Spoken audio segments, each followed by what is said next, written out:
महाराष्ट्र नवनिर्माण सेना विद्यार्थी सेनेचे शहराध्यक्ष बाळासाहेब सरवदे यांच्या खून प्रकरणातील आरोपी भारतीय जनता पार्टीचे विद्यमान उमेदवार शालन शिंदे यांची पोलीस कस्टडी आज संपत असल्याने त्यांना परत 2 दिवसांची वाढीव पोलीस कस्टडी मिळावी अशी मागणी करणारा रिमांड पोलिसांकडून आज न्यायालयासमोर आलेला होता।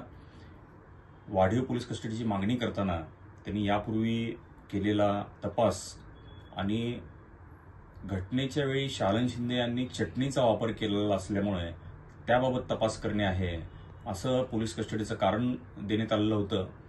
परंतु आम्ही न्यायालयाच्या असं निदर्शनास आणून दिलं, रिमांड यादीमध्ये फॉरेन्सिक वाल्यांनी घटनास्थळावर ताबडतोब जे काही नमुने गोळा केलेत त्या नमुन्यांमध्ये चटणीचा कुठेही उल्लेख दिसून येत नाही। जप्त केलेल्या यादीमध्ये चटणीचा समावेश नाही।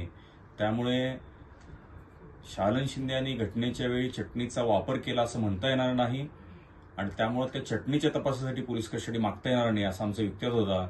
तो ग्राह्य धरून न्यायालयाने पोलिसांची 2 दिवस पोलीस कस्टडी वाढवून मिळण्याची जी काही मागणी होती ती फेटाळली व शालन शिंदे यांची न्यायालयीन कोठडीत रवानगी केलेली आहे।